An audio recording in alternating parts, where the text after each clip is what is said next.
Hello and welcome to Sunday's GPG podcast. I am your host Flap, and tonight, as always, we have a stellar cast and some stellar topics to work our way through tonight. And it's going to be quite a good night because we're actually going to start picking our way through some of the Game Award nominations and how close some of these are going to be. So we'll probably be putting some voting topics in the chat tonight. So if you want to vote who you think might win out of the nominees, now's your time to let us know and get involved. So that's going to be quite exciting. We're not going to go through every single topic, but every single nomination or category, but I've handpicked a few that I thought might be quite close runners and stuff. And obviously we've got the elephant in the room. There was lots of commentary this week around Forza Horizon 5 not actually being nominated for Game of the Year. I'm sure we will be touching on that, but not solely on that. That's not the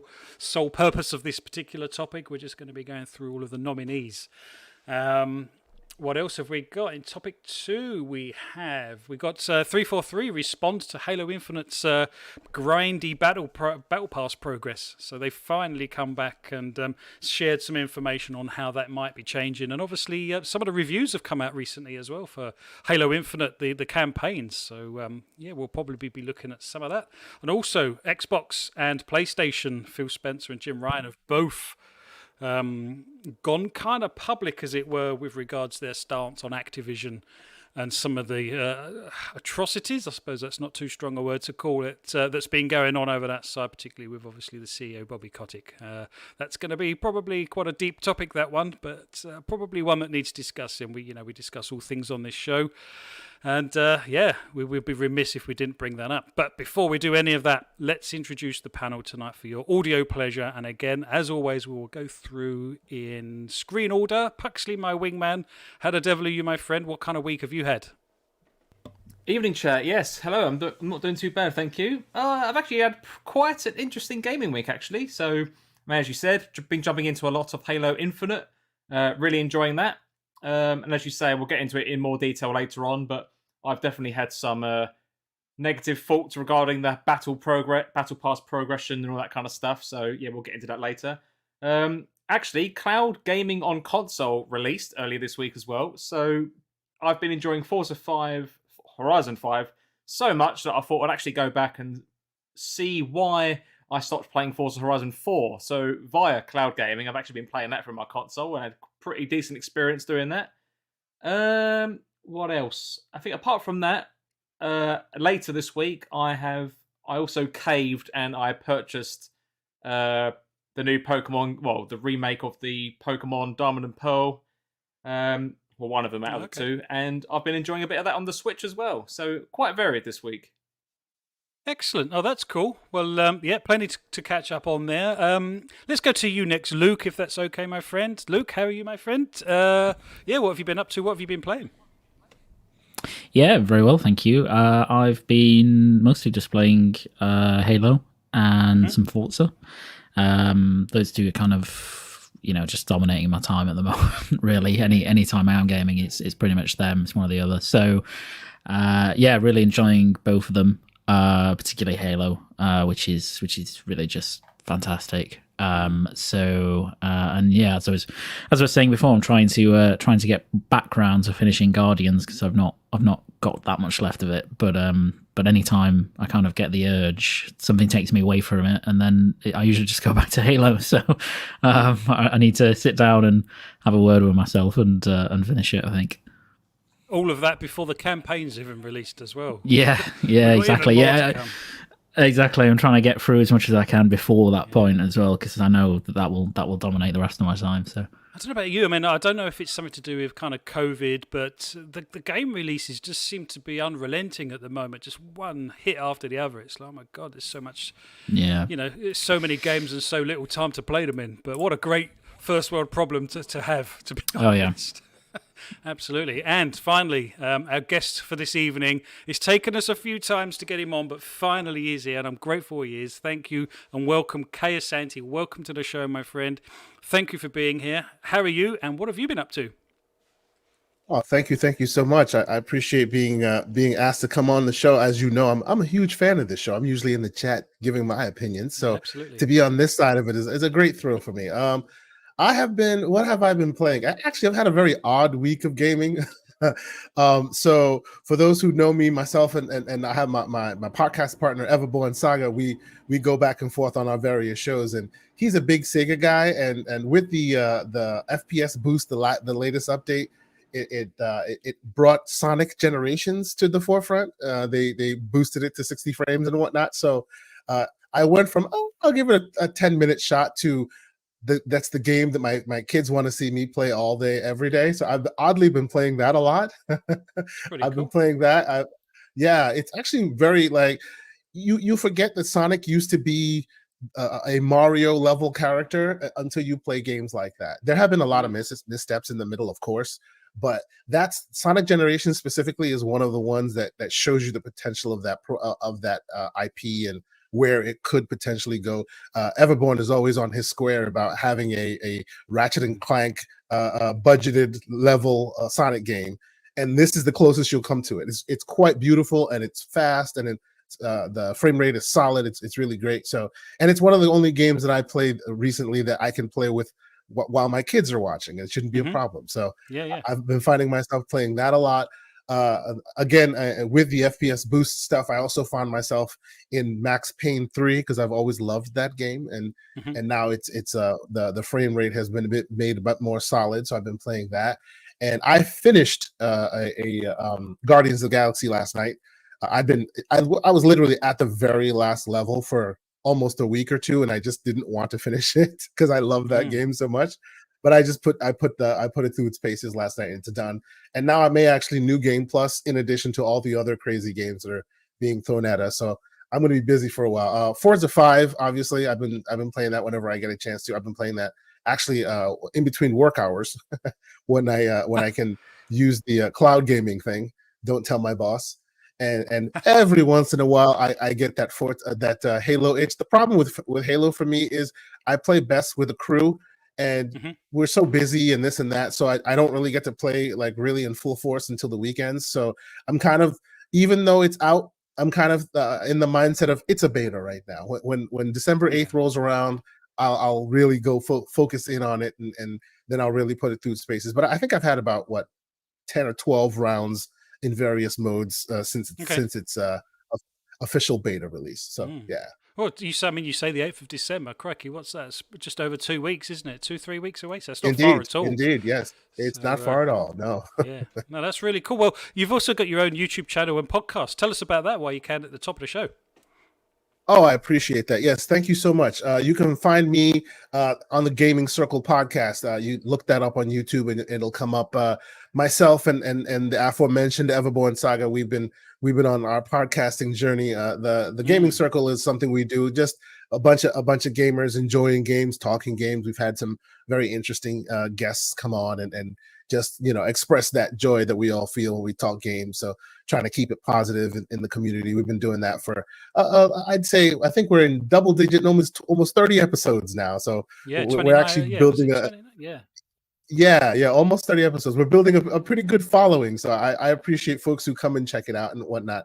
And also on the Everborn Saga channel, we do On the Reel, which is a movie and TV show podcast. Now, that gets a little slanderous. That gets a little blue. We lay our hair, we take our hair down a bit and talk some smack. But we also have a lot of fun on that show as well. So it's just engaging with the community, and it's just an excuse for me to have more folks on my in my gamer circle, so I can play more and get to partake in this awesome gaming community that we all appreciate. So I appreciate folks coming to check it out. Yeah, no, absolutely. Please do, everyone who's listening. Yeah, check it out, and hit a like and a subscribe on Kayasanti's channel as well. It's fantastic. So it's always great when you sort of, because I know you and Everborn Saga was kind of on Boom Show quite a lot as well, and it's quite nice to see people come together and form their own thing, because we had Pong Soul and Steel Rain kind of form their own channel and show as well. So it's really cool to see those sort of things come together. So, myself and Everborn are panel members on Primetime Gaming on Mondays on Boom Show. So we all like, we connect on Mondays and then we spread out during the week and then we come back together. That's how we do it on a weekly basis. Fantastic. Well, that's cool. Well, I've been trying to desperately finish Yakuza Like a Dragon. It's the game that just will not end for me at the moment. But to be honest, I'm loving all of the side quests and all the silly sort of little side games as well. So there's so much silly stuff to do. I'm just enjoying that. But a little bit like Luke, I'm just trying to burn through it as best I can to sort of free up some time for when the Halo campaign finally arrives.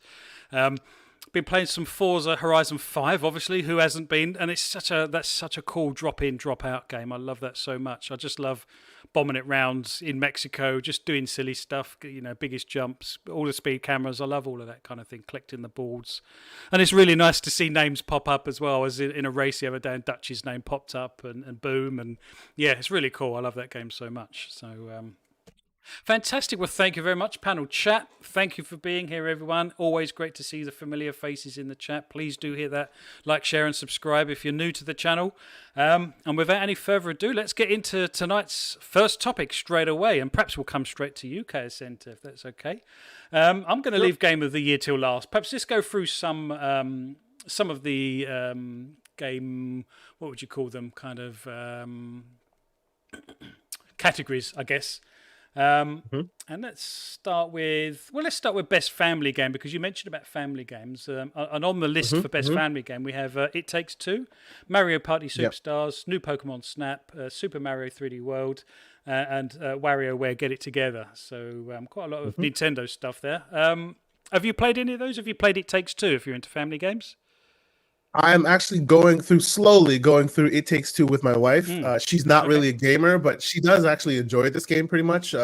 She and I go through it from time to time, and let's see, I've enjoyed that. It's a very unique a multiplayer co-op experience, and the studio that does that is known for their unique co-op experiences. So this definitely is something that I think deserves to be on this list.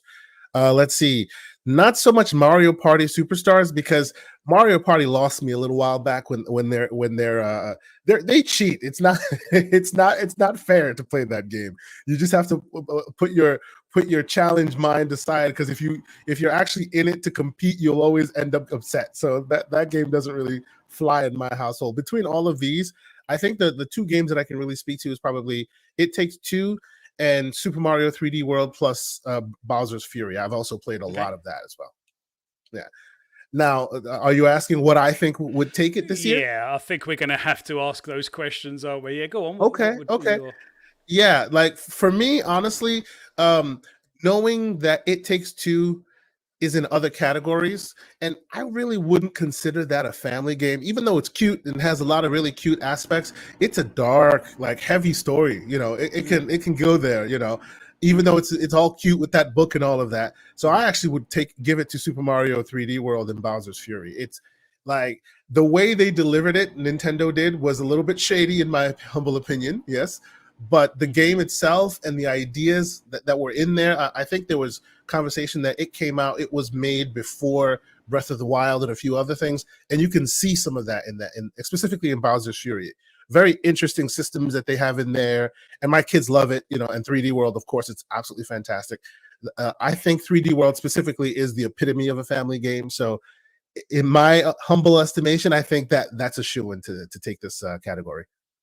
Okay, no, that's interesting. Well, Pucks, let's come to you next, because I know you're a big Nintendo fan, as obviously Luke is as well. But how many from the list have you played? So It Takes Two, Mario Party Superstars, New Pokemon Snap, Super Mario 3D World plus Bowser's Fury, and WarioWare Get It Together. Have you played all of those? Any of those? I've only actually I've played a demo of WarioWare, and I quite enjoyed it. I bought Mario 3D World when that came out and enjoyed that. New Pokemon Snap, I was quite happy to let pass, because it's a pretty casual game. I mean, they're all you could argue most of them are quite casual anyway. But yeah, I wasn't too interested in New Pokemon Snap. I did play the original N64 one. It's okay, but it's very slow going, and there's so much other stuff I was more interested in playing, so I've not delved into that. Mario Party Superstars I haven't played either, but I'm familiar with what the general content includes, because I know it's basically remakes of the game boards from the N64 games, Mario Party 1, 2, and 3, and then it's like a mishmash of mini games across all of the different games from, I think, like 1 to 7 or 8 or something, so it's quite a lot. And no, I haven't actually played It Takes Two yet, because I don't really have a second player to play with, and I don't have a second controller for my wife to play, And yeah, there's so many other games coming out. I haven't got another person who currently would like to play. So no, I've not had a chance to delve into that yet. No, fair But enough. similar It's a great game. It is a great game. I really rate It Takes Two. I really liked it when I remember seeing the original trailers like E3 when it was announced, and I thought really interesting premise, concept, whatever else, similar to A Way Out. I know they're made by the same person, but I don't think it was until I saw it nominated as Game of the Year I thought, actually, I probably should give this a go if it's that good and it's in all of these different categories. I was quite happy to just kind of miss it until I saw it getting all of these different nominations, and I thought, actually, yeah, maybe I should give it a go. So, no, I haven't tried it yet, but similar to Casanti though, I think most years the family category is basically, I mean, it should be renamed to the best Nintendo game of the year because it's basically what it is, isn't it? I mean, bar one in this case, but Yeah, I think I 100% think Mario 3D World is the winner here, and just because it's a more full concrete game, and then adults and children alike are going to have spent many an hour playing this, enjoying it, and of course in the main game 3D World you can play up to 4 people local co-op. So and I've done that as well with some family and friends, and it is great fun. So I can't see any other one winning, if I'm perfectly honest. No, fair enough. Luke, have you had a chance to play any of those games at all? Yeah, so I've sort of the same as Asante actually. So I got It Takes Two when it came out and barreled through that with my partner. And I've played Super Mario 3D World on the Wii U. I haven't played the one on the Switch, so really all I'm missing out on is Bowser's Fury. So I guess I can comment on it. And I think, I mean, It Takes Two it doesn't surprise me that was nominated for Game of the Year. At the time it came out, after finishing it, I thought that it would be up there because it's such a clever and varied game to play. I agree with the sentiment that I don't really think it's a family game. Like, I don't think it falls. It's a hard game to pigeonhole, if that makes sense. I mean, not only because of the its concept and kind of thematic delivery, but also because the way that it blends genres inside the game is pretty significant. So at one point it's one thing and then it's another thing.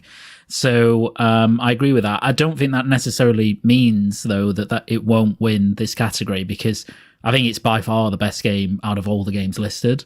And if it's in the category, it can get voted on, and so people who really love it, I assume, will vote for it. It wouldn't surprise me if something like Super Mario 3D World won, which is also an amazing game, by the way. But I think those two are the strongest ones. I can't see Mario Party Superstars or WarioWare winning it, and Pokemon Snap is really cool, but it's also a very niche title. So. So I think personally, I'd be surprised if It Takes Two didn't win it. But I guess it will depend on the passion of people for that game within the category. But we'll see. But it's a fantastic game. It's a really, really, really fantastic game. Yeah, no, I really like it. And to be honest, it crops up in a few categories as well. So, there's plenty of chances for it to win, at least something, if not quite a few things, to be honest. But no, absolutely agree. No, that's cool. So we'll stick with you, Luke, if that's okay. And this one kind of made me chuckle a little bit. And this is most anticipated game. I kind of need to get these up on the screen, really, don't I? That would be much easier for someone watching. I'll try my best to do that. So, in most anticipated game, we had Elden Ring, God of War Ragnarok, Horizon Forbidden West, the sequel to Breath of the Wild, and Starfield. Probably a noticeable lack of a certain game here, but I think that the launch of Halo couldn't have been worse, because as far as I'm aware, Halo launches the day before the Game Awards. Is that correct? I think it launches just before. So probably can't be down as most anticipated game because it would have launched by the time. And also, obviously, it doesn't qualify for the This Year's Game Awards anyway. So it's fallen through a crack, unfortunately. But for most anticipated game out of Elden Ring, God of War Ragnarok, Horizon Forbidden West, and the sequel to Breath of the Wild and Starfield, what's your money on? What's your most anticipated out of that lot? Two distinct questions. I guess my most anticipated is actually quite hard because I'm really looking forward to all of them a lot, but I can only narrow it down to two that I'm more excited for, I guess, than the others. And then out of those two, I can't really choose one at the moment. But those two are Elden Ring and God of War. However, that might change the closer we get to the launch of some of these games, and the more we see of certain, Starfield, for example, we've not really seen anything of it. So, Legend of Zelda, Breath of the Wild sequel, we've not really seen much. So it's quite difficult. Which one I will take it? It's really difficult. I don't know. It's a really hard category to judge, I think. I think maybe, to be honest, I think probably Elden Ring might do it.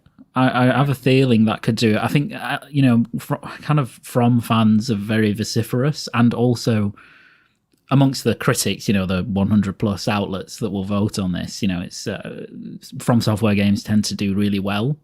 So, I could see. I think it's the critics, I assume, that vote on this category. I don't know if it's the public as well, but yeah, it's a really hard one to judge. I mean, I think something like Elden Ring would probably have a good shot, and it's also very close compared to some of the others. So, but I mean, that's just a shot in the dark. It could legitimately be any of those. Yeah, and what do you make about Halo falling through the crack for the Game Awards? Not only is it missed out on being being nominated for any of the categories, it's also kind of missed out on the most anticipated game as well, because it's got to be in there, surely. But I mean, it's not the Game Awards' fault that it releases when it does. No. So it's just one of those things. I mean, the good thing is it will be up for the awards next year. And so it will, no doubt crop up in some of those, I'm sure. Obviously, which ones, who knows? We don't know how good the campaign is actually going to be, although we have a better indication now. And certainly the multiplayer is fantastic. So I would expect it to crop up in categories next year. So hopefully it will have some representation there, and we'll see we'll see how successful it is. But yeah, it's just unlucky, I guess. It's interesting, isn't it? Because Halo is going to be up against some stiff competition in the form of God of War Ragnarok, and obviously Horizon Forbidden West as well. It's going to be Starfield. Thinking about Starfield. Yeah. My God. assuming things like, I mean, I'm sure out of all of those, I think they will all launch last year, except for potentially the Breath of the Wild sequel. So even if all of those launch except for Zelda, Halo would have a really hard time if it was in a Game of the Year contention. But we don't know, because we don't know how good. It might be absolutely amazing, and some of these might be disappointments. Like, you never know. I think it's unlikely with the kind of pedigree of the developers behind these games, but you just don't know. So it'll be interesting to see what happens. Yeah, no, absolutely. Kayasenti, what's your take on these? What's your most anticipated game out of this lot? So yeah, I also think it's a little odd that Halo didn't make it, but of course, timing is a big factor in the equation. To me, this is a very easy category because out of all of these that have been chosen, even though I personally am excited for a lot of these, including Starfield, because from the small bits of we've seen about Starfield, it seems to be like the next coming of, say, what do you call it, Mass Effect, with its large scale whatnot, and that seems exciting. But to me, it's hands down Elden Ring. Not because I'm a FromSoft gamer. I tend to not be a FromSoft gamer. Okay. But the moment this trailer dropped, there were like Reddit threads hypothesizing what each and every one of these dribs and drabs of imagery means, and it's been getting worse and worse since that time. It is very big in that community. So I would not be surprised if Elden Ring definitely took it, because you can, even if you're not necessarily a person who's a fan of that type of game, you can definitely hear the excitement, and it's palpable, and everyone's very excited for it. So, I would not be surprised if Elden Ring won, and it would be deserved if it did. There are a lot of folks excited to see where they take it. I will say, I am, if nothing else, I'm intrigued by it. The George R.R. Martin of it all kind of gets me there, because I love his books, and it looks like, based on the a little bit of campaign we saw, it's almost like Breath of the Wild done real. It's a little bit more like, more adventure, more, which would intrigue me, get me there. And then, of course, you'll reach your first boss. He'll beat you to absolute death, and you'll go, okay, I'm done here, and rage quit. But no, I'm excited. I'm intrigued by it. So if nothing else, they'll probably earn my dollars just to see, what they've done. I always try all of them, and I've not finished a single one yet. So, I think it will take it. Okay, no, that's interesting. Pugsley, which of those are you most anticipating? Oh, this was easy for me. There was only one answer, and that's definitely the Breath of the Wild sequel. Yeah, 100% hands down. I mean, Zelda is my number one franchise out of everything that exists out there. It's the one game I would play if I could only play one game ever again, or franchise. So that 100% had my vote. And the first one did so well, to the point, that even that one Game of the Year back in 2017. So there's a lot of high hopes and expectations on this one. And for the most part, Nintendo do tend to deliver on their Zelda franchises. So I am expecting big things, and I think so is everybody else. But then again, that doesn't mean I'm not looking forward to everything else on here. I absolutely am. But this was such an easy vote for me personally. No, fair enough. Was there anything missing? Because I've noticed in the chat, Indie Gamer was saying, where's Silk Song and stuff? Perhaps it's still a little bit too far out for it to be. I don't know. Perhaps it's too far out for it to be on this list, and that they're all obviously kind of big AAA games. But was there anything else that you kind of? Yeah, I mean, that's a good point. I mean, I think a lot of us that are into our indie games definitely looking forward to Silk Song. But I mean, if you're pitting Silk Song against things like, again, all of these are AAA, and Silk Song is by far not a AAA title, at least in terms of team size. Vision and quality of execution based on team size, you could argue are very similar. But in terms of how big these studios are, that's definitely what it seems to be based on, doesn't it? I mean, because these are all made by teams of hundreds, not a team of 3. So, true. Yeah, it's surprising not to see them on there. But is that a controversy of the Game Awards? I mean, that's obviously a hypothetical question, but.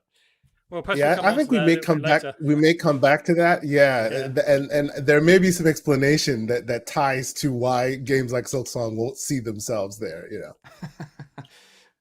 Yeah, no, that's a fair point. There's chat. Let us know what you think about some of these things, because it is interesting. There was a particular one that stood out for me that I'm going to probably let's do that now, shall we? I'm just trying to type up so we can at least get it on the screen, so everyone can see the nominees or nominations. Just so let's try. I didn't save it. Best role-playing game. Now, out of the list, and we'll come back to you, Pux, if that's all right. We had Cyberpunk 2077, Monster Hunter Rise, Scarlet Nexus, Shin Megami Tensei 5, and Tales of Arise. Now, I've only played Cyberpunk 2077. Was you surprised to see that on the list? Best role-playing game? Is that a bit of a strange one to have as best role-playing game? Similar to you, I've only out of those, I've only played Cyberpunk as well. The other ones are I like the look of them. I just know they're all very much big time sinks, and I'm pretty new to all those franchises anyway. And there's always something else that I'm more looking forward to, so I just never get around to playing them. Yeah, that's fair enough. I mean, despite all the controversies of Cyberpunk, I mean, there are a large pool of people out there who, despite all the bugs and the glitches, whatever else, do believe that Cyberpunk is one of the best RPGs they've played in recent years. So, in a way, I was surprised to see it come up due to those controversies. But then again, the flip side is it has got a really positive reputation for those who did stick with it and played it and completed it and whatever else. So if anything, it was a pleasant surprise to see it there. And again, because it's the only game I've played, and despite the bugginess, I did enjoy the time I did play with the game. I mean, that's kind of got my vote for that reason, really, just because it's the only one I've played, and I can see how it can be a great game, if that makes sense. Yeah, no, absolutely get that. Yeah, Luke, was you surprised to see Cyberpunk on the list? And have you played Scarlet Nexus or any of the others? Because I know Scarlet Nexus is on Game Pass, isn't it? I know Scott's played it. Yeah, no, I've played the demo that was out of Scarlet Nexus, so that's the extent of which I've actually sat down and had some time with that game. I've played a bit of Monster Hunter Rise as well, and I've played probably about 20 hours of Cyberpunk, so that's the one I'm most qualified to give an assessment of. You went off it and then kind of came back to it, didn't you? Yeah. So it's a very strange game for me because there's a lot that's pretty good about it, enough to kind of keep me coming back, and then there's a lot that's not good about it. So am I surprised to see it here? Not necessarily, because I think it does enough that, I think as Puck said, there's enough people out there, especially even when it released, that really, really loved it and that really highly rated it. Do you think that's on the back of their previous success though with The Witcher? Yeah, I mean maybe to some extent, I guess. Maybe to some extent. I think the thing is, I think there's plenty in, like I said, there's plenty in that game. If you're playing it particularly on PC or a next gen console running in back compat, where the bugs are limited, the glitches are limited, and you can feasibly really enjoy that game. So I don't necessarily think that it's because everybody really loved CD Projekt Red before for what they did, particularly with The Witcher 3, because ultimately the game just has to stand on its own. And I think most people would have voted in that regard of, I really enjoyed Cyberpunk, therefore I'm going to nominate it. But yeah, it's a really difficult game to rate, I think, because even when it's firing on all cylinders, even when there's no glitches going on, it's running well. To me, there's still an awful lot wrong with it that can't be patched. I've said this loads of times. Like, there's just stuff in that game you can't patch out. Like, it's just fundamental to the game, and those are the things that let it down, amongst all of the other crap. So yeah, it's a very strange game. It doesn't surprise me that it's in there. Maybe speaks a little bit to the field of role-playing games this year not being really strong. And there are really good games in there that were very highly rated, but if you look at years past, it's certainly not the strongest RPG category there's ever been. So it kind of got away with it, I think, and it has been able to slip on because of that. But I do not think it will win it. I don't think it has a chance of winning it. So yeah, not a chance. I think out of all of those, Monster Hunter Rise will probably win. Okay, interesting. Kayasante, have you played Cyberpunk, and what do you think will win out of that lot? Yeah, so so I have also played Cyberpunk. I am lucky enough to have a computer that can handle it, and at the time it played best on the computer. I actually initially bought it for Xbox, but because of its issues and whatnot, I have a Series X, but I ended up playing it on PC, and I honestly think that game is let down by its publishers. There's a nugget of very amazing game in there among all the ridiculousness, as has already been aptly pointed out by the rest of the panel. So I really enjoyed my time with it. From time to time, even now, I'll jump in there and just kind of drive around and take pictures and stuff. Yeah, I do that. If you want a showcase of something that looks great, that will always do it for you. It looks great. The verticality, it's really, really an interesting game. There are some issues, yes, some issues that are going to be hard to get rid of course. I did hear recently that CD Projekt Red is talking about big overhauls and this and that. But hey, we haven't even seen the next gen patch yet, so we shall see. I also played Scarlet Nexus, like you said, with Yakuza Like a Dragon. That's the game that just will not stop. I think I've put like a couple 100 hours into that game, and it still keeps going. It is, but it's a wonderful game. Like I came into it going, like it's very it wears its melodrama on its sleeve, and I'm not really kind of that kind of person when I play my games. Like their internal monologue becomes external, like they say it, and it's just very cringy to me. But for some reason, one thing led to another, and I just started playing this game, and I really fell in love with it. And I think it's absolutely great. It's fun. It's very interesting, and I may not just be used. I may not be used to that kind of game, so it really did it for me. And I know that Shin Megami Tensei 5 is really good. People are telling me Tales of Arise is amazing, which I haven't tried yet. Like honestly, I would have liked to see like a game like Biomutant on this list, because that's a better RPG in my humble opinion. And that's also a game that's very very much an acquired taste. But between the acquired taste of Cyberpunk 2077 and Biomutant, I think Biomutant would be more deserving. But that's just me. So of this list, honestly, I can see Scarlet Nexus, I can see Tales of Arise, I can see Monster Hunter Rise take it. Since I have experience with both Cyberpunk and Scarlet Nexus, I'll say Scarlet Nexus. My partner Everborn says he wants to see Cyberpunk win because he loves to chew that popcorn and watch the world burn. So we shall see if that takes it. Because if that happens, man, the internet would lose its collective minds, I suspect. So absolutely. I actually think the Scarlet Nexus is probably more deserving, or Tales of Arise. I hear the two of those are very neck and neck.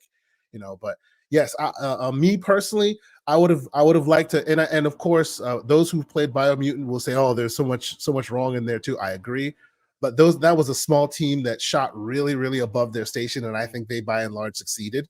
So games like that, and that's a hardcore RPG. I would have appreciated seeing that at least get nominated. But of this list, Scarlet Nexus or Tales of Arise will probably take it, I suspect. Okay, that's interesting. Yeah, I do have to apologise. I don't know if you've been seeing some words and stuff pop up on the screen. I've been desperately trying to work out a way that we can reliably get some of the categories and nominations up on the screens for the viewers to share what we can see as well. But thank you, KSNT. Well, that's interesting, No and let's move on to the next one then. And you've probably guessed what it is because it's been on the screen a few times. But let's go for Best Action Adventure Game then. And this is where Marvel's Guardians of the Galaxy crops up. We was having a chat in the green room about how fantastic that game is. And also, Santi, you mentioned that it's currently on discount at the moment. So for a game that's so fantastic, now is probably the time to snap it up. Perhaps, I don't know, will it end up on Game Pass? I guess it could potentially, couldn't it? But for Best Action Adventure Game, yeah, exactly. We've got Marvel's Guardians of the Galaxy, Metroid Dread, Ratchet & Clank Rift Apart, Resident Evil Village, and Psychonauts 2. So out of that lot, I've played 3. In fact, I've played the last 3 of those. And we'll come back to you, Santi, if that's okay. So, yeah, what of those games have you played, and where would you pitch the winner? I've actually played all of these games. I've played them all. And this is a hard one. This is a very hard one for me. There are some hard ones, isn't there? Yeah, because I think that Marvel's Guardians of the Galaxy deserves something. And not enough people played it. And I know that these award shows, these judges will be basically the reviewers and whatnot, and they did play it. So the reviews are very high on that game. But I don't know, man. So see, if Metroid Dread, and I'm being very analytical rather than just following my heart, that's just what I do. If Metroid Dread does not get the game of the year, they have to give it something. So that might take it here, but okay. I think that Guardians of the Galaxy should get this one because each of them, besides Guardians, has other categories where they could potentially get something, except for Guardians. So like I will go with my heart and I'll say Guardians deserves this one. I don't see it winning it, but I think it deserves it. Okay, that's interesting. I'll say that. No, that's fine. And Luke, I think you've played all of them as well, haven't you? So where would you pitch the winner? Oh yeah, it's a This was one of the tough ones. It's a really hard category. It's a really difficult, particularly if you played all of them. It becomes even harder. I can only I haven't played all of them to the same level, so I've played Dread less than others, and Psychonauts I've actually put quite a lot of hours into, so I guess it's kind of on the level of others. I finished Ratchet and Clank and Resident Evil Village, and I'm nearly there with Guardians, so those are the ones I'm kind of more qualified to talk about, I guess.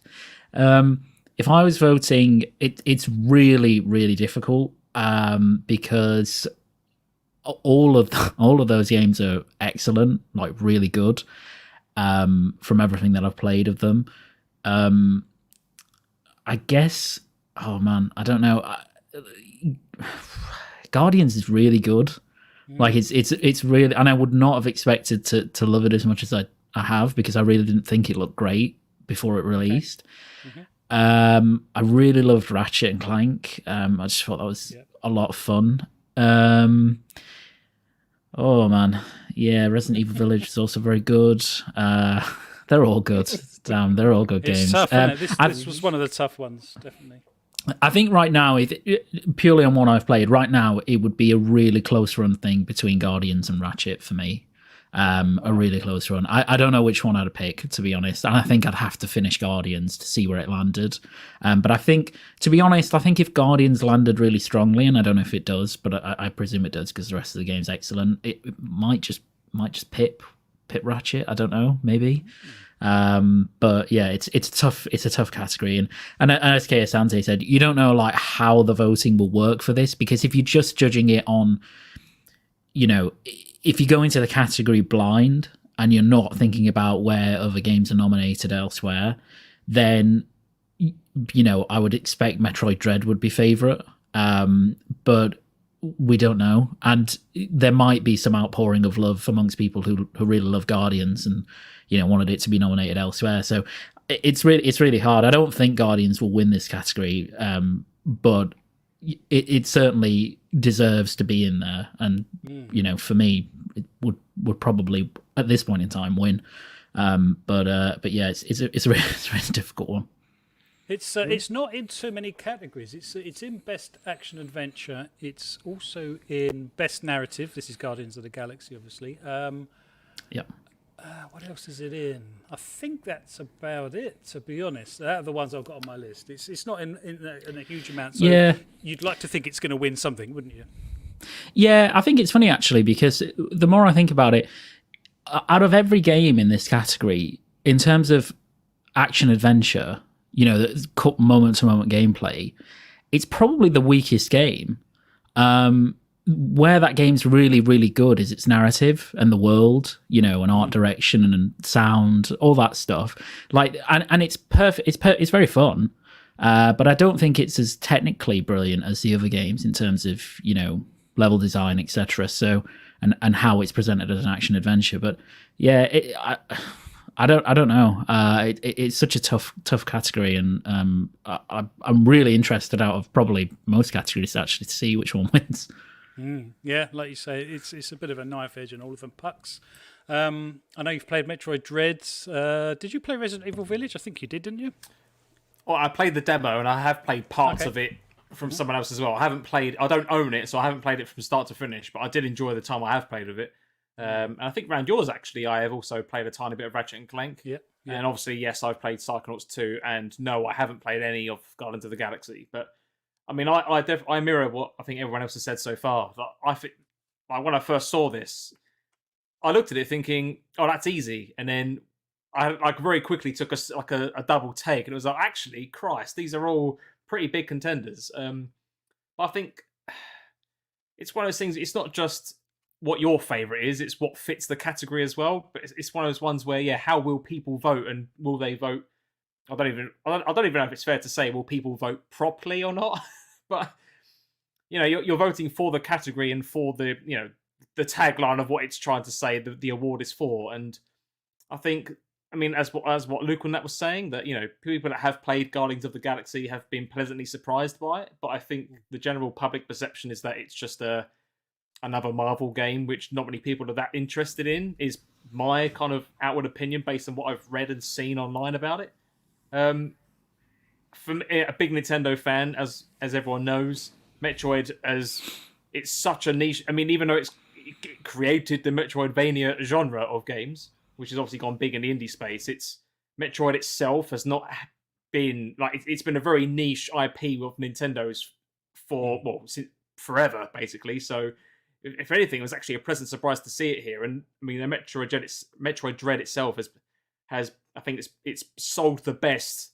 It sold the most units in a Metroid series, and it's also in like the quickest amount of time as well, or something ridiculous. I think it was the best-selling Metroid game ever within like 2 weeks of sale, if I remember correctly. But that's a tough one. I mean, Psychonauts 2, I played that day one. Didn't play much of the first game, but I did trial it when it came out to Game Pass before 2 was released, and I instantly fell in love with it. It's everything I think a 3D platformer should be. And, if we're putting action adventure under, what the best 3D platformer is, or platformer in general, I mean, I can't help but feel that Psychonauts 2 has a very, very good chance here. Ratchet and Clank, I know, is going to... I mean, I love the series, but again, I haven't played it enough to say whether or not it deserves this or not. But, I can't help but feel maybe a lot of people would vote for Ratchet and Clank just based on the fact it looks graphically very impressive and maybe one of the best of the bunch in terms of looking cartoony, but also looking Pixar-ish and real at the same time, if that makes sense. It does, but bearing in mind, so in Game of the Year, we've got Deathloop, It Takes Two, Metroid Dread is there, Psychonauts 2 is there, Ratchet and Clank Rift Apart's there, and also Resident Evil Village as well, as part of the Game of the Year as well. So it's going to be interesting to see if one game picks up multiple awards, isn't it? I mean, we'll talk about it. I mean, I imagine we'll get to that when we do talk Game of the Year fully. But I was very surprised to see Metroid Dread. I was pleasantly surprised, but like, holy cow, it's made Game of the Year contender. Like, wow, and like that must mean people think a lot more of it than what I originally thought. And I kind of thought in a way that Resident Evil Village, being the name Resident Evil, a lot of people think horror.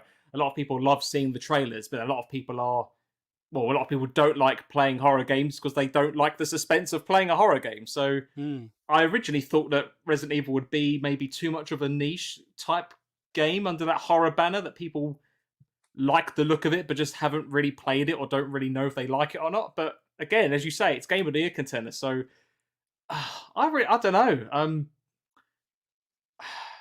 Again, I'm even right now, I'm putting these different hats on like simultaneously. That if it's based on this type of thing, it's got to be Psychonauts 2. If it's more visuals and graphics, then maybe it's Ratchet and Clank. If it's for best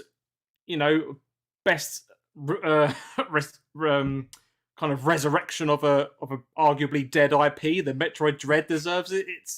Oh man, it's I really don't know. I mean, my vote on this, I think, was Psychonauts 2, based on the fact that it's the game I've played the most, and I also think it fits best within the action-adventure genre as well. Metroid Dread I absolutely loved, but again, we'll come to this in a minute, but I'm cycling in my head even as I speak right now. Like, when I saw it as Game of the Year, again, happy to see it, but it was like, as someone who played it and absolutely loved it, I did finish it thinking I didn't think it was necessarily Game of the Year, just because of how it is. But I think Psychonauts 2 has got this. Oh, okay. Do I stick with that? I don't even know. I say that and I'm immediately thinking I don't even know if that's true. You know what? This is one I think I really cannot call. I can't give you an idea it's of fair who to I say think that will win. Yeah, I think it's fair to say that whoever wins is a worthy winner. Do you know what I mean? They're kind of all winners. Yeah, definitely. If I had to pick one myself, I think my vote is probably on Psychonauts 2. But that's only based on the fact it's the one game out of these I've put the most hours into and I loved to pieces, start to finish. So, okay. Yeah, well, let's have a bit of fun. That's good reasoning. We'll stick with you, Pugs, if that's all right. Let's just quickly flash this up. We won't go too in depth, but best independent game, best indie game. I've played Kena, I've played Death's Door, I've obviously played 12 Minutes. I've not played Inscription or Loop Hero. Just very quickly, which one of those for you? Best indie game, Death's Door, 100%. No questions asked. Luke? Well, definitely not 12 minutes. Yes. So I can agree with. probably. See, I've not finished Kena, so again, right now, yeah, and it's victim to the backlog. I've not got that much left not of a massive it, but game. It's probably 7 hours. no, It's not huge. Yeah, 7-8 hours, something like that. So it's really close run between that and Death's Door, but right now, because I finished it, I'll give it to Death's Door. Okay, that's cool. Okay, Santi. So for me, I would say I think Kana will win, but I would say that most likely it should be best indie game. Yeah, it should definitely be the it should be the Penguin. I think the Penguin should win, but I don't know if it will. I think Kana will, because Kana should get something, because they're a very cinematic game, and these awards tend to favor the cinematics over anything else. So I think it will win. Right. But yeah, I think Death's Door definitely is more deserving. I'd be happier if Death's Door won. Okay, that's interesting. I've played Death's Door. That's not really my kind of game, to be honest. I didn't mind it. It was kind of cool, and I did enjoy it, but I really liked Kena Bridge of Spirits, so that would be it for me, and I agree with you, Luke. Definitely not 12 minutes. So, okay. That's cool. Well, let's do the big one then. Let's come on to the game of the year, and there's a title on here we've not even discussed yet, and it does actually appear in a few other categories, as in best narrative, best art direction, but that's Deathloop. And as far as I'm aware, you've obviously played that, Luke, and it's actually on sale at the moment on the PlayStation Store as well. So yeah, what go on then. What's going to be your game of the year out of that lot? Because I think this is really tough. Yeah, it's another really difficult game, really difficult category. So again, it's hard because I've played all of these games, but in varying amounts. So I think it's hard to pass judgment on some of them as a result, and say whether or not I'd vote for it. I guess it is really difficult. I guess probably funnily enough, out of all of the ones on screen, I've enjoyed my time in Ratchet and Clank the most. Oh, okay. But that's only to say that I haven't put a lot of time into Deathloop. I haven't put loads of time yet into Metroid Dread. I'm going to, I haven't finished Psychonauts 2. So I can only go on the one that I've finished and that, I've got the full experience of, if that makes sense, which is Ratchet and Clank. Resident Evil's great. I don't think it's Game of the Year. And that's coming from a huge Resident Evil fan. I was surprised to see that on this list, if I'm honest. Yeah, I think I was a little surprised as well, because it's a really good game, but I don't think it's Game of the Year level in and amongst all of the other games on that list. It doesn't leave you yearning for more, does it?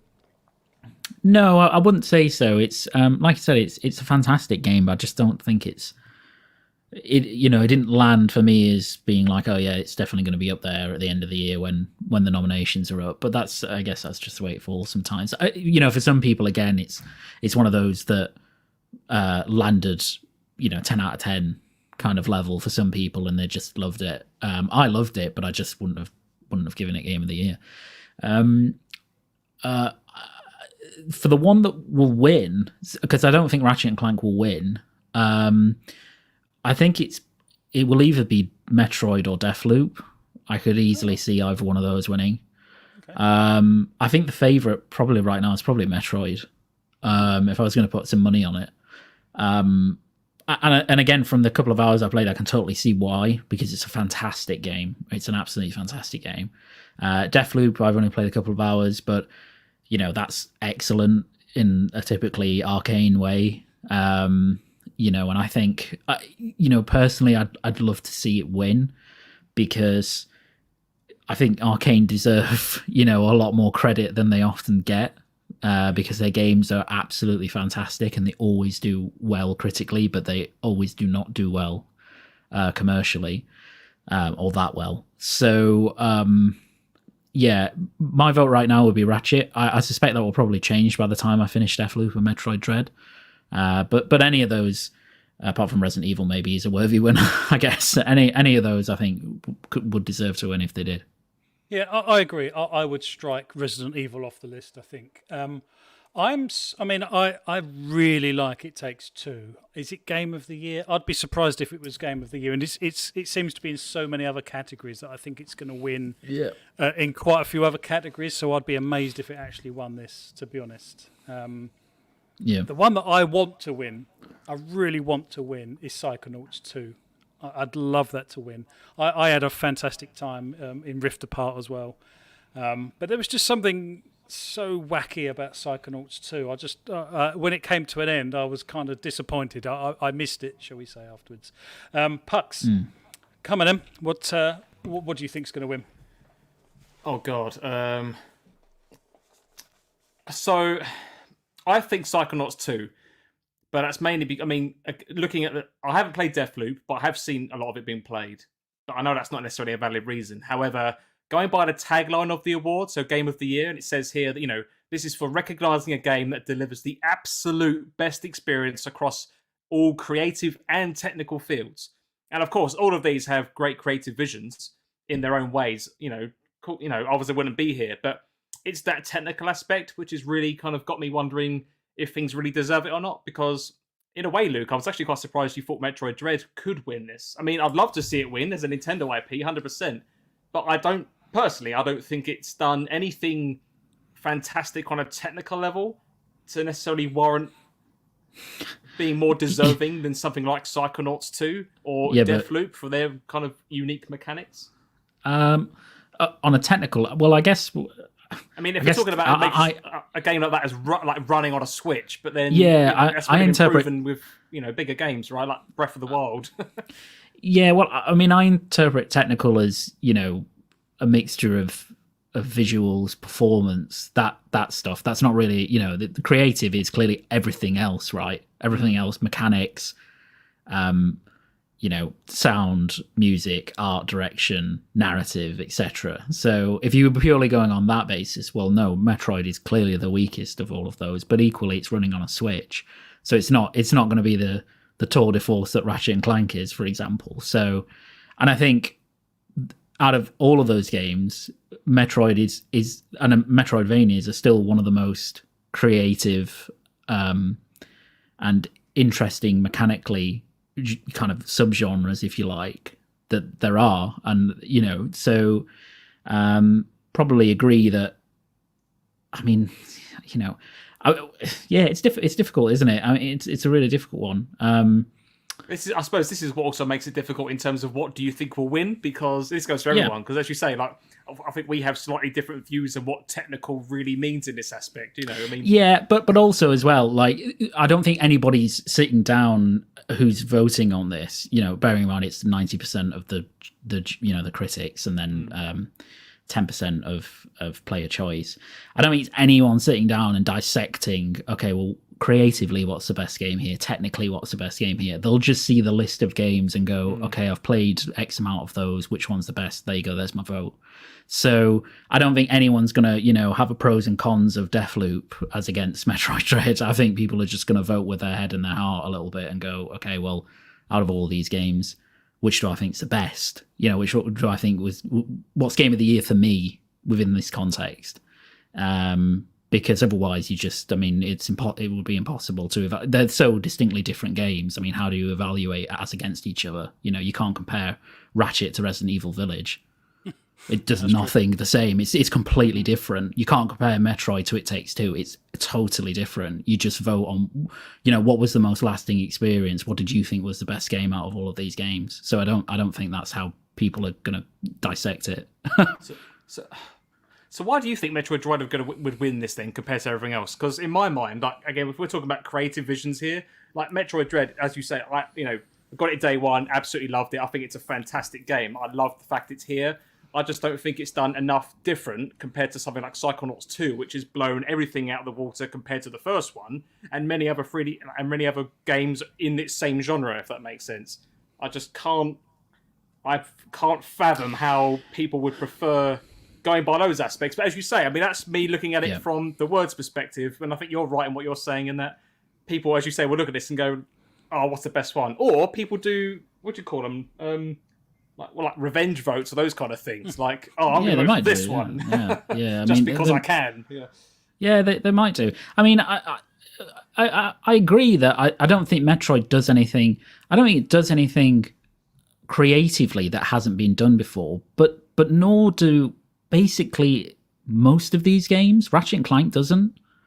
I don't think Psychonauts 2 doesn't. It's just a bigger Psychonauts 1. It's an amazing game, but I don't think it's creatively doing anything that's outstanding than Psychonauts 1. No, but I think the main difference, though, is the fact that it's been, like, Psychonauts 1 came out in the boom of 3D platformers, and they've died a death massively since then, and I think this has, if anything, been a great resurgence for the genre more so than ever in a AAA space. So, but isn't Metroid just the same, but for Metroidvanias? You know, I mean, Metroidvanias have made a big comeback in the indie scene, but en masse they haven't. No, again, that's a good point as well. I can't really argue that, but yeah. But if anything, we're talking about this is the issues of it, right? If we're going to talk about the Game Awards and what's wrong with them. Because, like, how do you vote? Well, yeah, I mean, look, like, and it goes down to what do you think should be in here? Like, my game of the year isn't in here, right? So, you What's know, your game of the year then? Returnal. But you know, I mean, that's by the by. So, you know, I think people are voting purely on the basis of what they've played in this category and what they feel most strongly about, not in terms of, you know, because there will be people, for example, voting for Ratchet and Clank Rift Apart, and you know, it's another bigger, better Ratchet and Clank game on an amazing level, and it's visually outstanding, and the riffs are really cool and stuff. But does it do anything apart from the riffs that Ratchet and Clank games haven't done before? No, of course it doesn't. Should that disqualify it from being, you know, Game of the Year candidate? No, because it's a fantastic game. And if it's a fantastic game and it's a really, really good game, then it's got a chance of winning Game of the Year and got a chance of being nominated, you know. And I think that's the same for Metroid Dread, you know. Does it do anything really different apart from the Emmy bits than any other Metroid, 2D Metroid before? No, it just does it bigger and better on a different level. So it's I see the point, but it's difficult. Yeah, it is. And to be honest, like you say, you know, there's many genres, and like you say, you know, there's lots of sort of nuances to all of this, and I think that's one of the reasons they have so many categories, because obviously, you know, everything that's been nominated is pretty much deserving of award, perhaps apart from Cyberpunk 2077 in my opinion. But yeah, you know, there's plenty of scope there for lots of games to win different kind of categories and stuff. TK. Okay, Senti, let's bring you in on this one. Just very quickly, what would your game of the year be for those out of those? Yeah, so for me, honestly, I've played, I think, let's see here, I've almost beaten It Takes Two, but besides that, I'm about halfway into Metroid Dread, but besides that, I've played all the others. I've beaten all the others. And I think that most likely, like as the folks we're discussing right now, what something that it does new, believe it or not, Deathloop does the newest thing in all of these, in my humble opinion. The Deathloop is half Returnal and half 12 minutes, and it does both better. It has both gameplay loops. It has the people puzzle of 12 minutes and does it better, and it has the Returnal like loop puzzle and also does that better. So I personally think that Deathloop, if they're going by the merits of what they're saying this should be, it should be Deathloop, because as has been aptly pointed out, all the others do the same thing but better than they did last time. Deathloop is the only one that does something actually different. So that's what I think should win. Is that what will win? I don't know about that, but I think Deathloop should win. Yes. Okay, no, that's interesting. Well, we won't have too long to wait to find out. And like you say, you know, they are all deserving for various and different reasons. Now, let's just bring on to the topic of one title that obviously isn't on the list, and perhaps two even, like you say, you know, Returnal isn't part of this, and perhaps it should be, and Returnal does appear in a couple of the other categories, but obviously one that's been hotly contested this week, particularly as it's the highest scoring game of this year. Correct me if I'm wrong, particularly on the next generation consoles, Forza Horizon 5. Luke, what's your take about it not being actually part of the Game of the Year award nominations? Are you kind of okay with that? Is it a big deal, or do you think it should be here? Is this Forza specifically? Yeah, sorry, Forza. Yeah. Yeah, so I think it's a bit of a blended answer. Would I have put it in the category? Potentially, yes, instead of Resident Evil Village. Am I annoyed that it isn't? No. Do I really care? No. I think I can see why some people are really passionate about this to an extent. Going back to Returnal, right? I really wish it was on here because for me, it was my game of the year. So obviously, subjectively, I'm trying to get my choice on there, and I think it deserved it. Am I annoyed that it's not? No, because I get that. For Returnal, for example, it's very niche. Even more so than some of the stuff on this list, and is it niche though? Do you think it's niche? I mean, I would understand if it was Forza Motorsport. I'd agree that's niche, but just the open world aspect. Not Horizon. You mean Returnal? Returnal. I was going to come on to Horizon. Yeah, Horizon's not niche at all. I mean, clearly by the level of players that it has, and it's a racing game. Racing games aren't niche. Not really, anyway. Clearly people really loved it that voted on the nominees because it ended up in other categories and good for the game that it did. We don't know the rationale for each individual voting member as to why they didn't think Horizon deserved to be Game of the Year. It's on a outlet basis, right? So it's not 5 people from VGC, each giving their ballot. It's over 100 publications that come together and they all decide, probably by a majority vote or whatever, which game to nominate or which 3 games or however it works to nominate to put on this list. And it just didn't cut the mustard for whatever reason. That could, it could be for a lot of different reasons. But when you've got over 100 publications, naturally there's going to be a big variance between what they think deserves to be Game of the Year and what doesn't. And, something like Horizon, racing games typically don't appear here, which has always been a thing. Should they be here potentially? Yeah, they should, because sure, there can be amazing racing. Horizon is, for a lot of people, including myself, an amazing racing game that deserves to, could feasibly end up in a Game of the Year list. I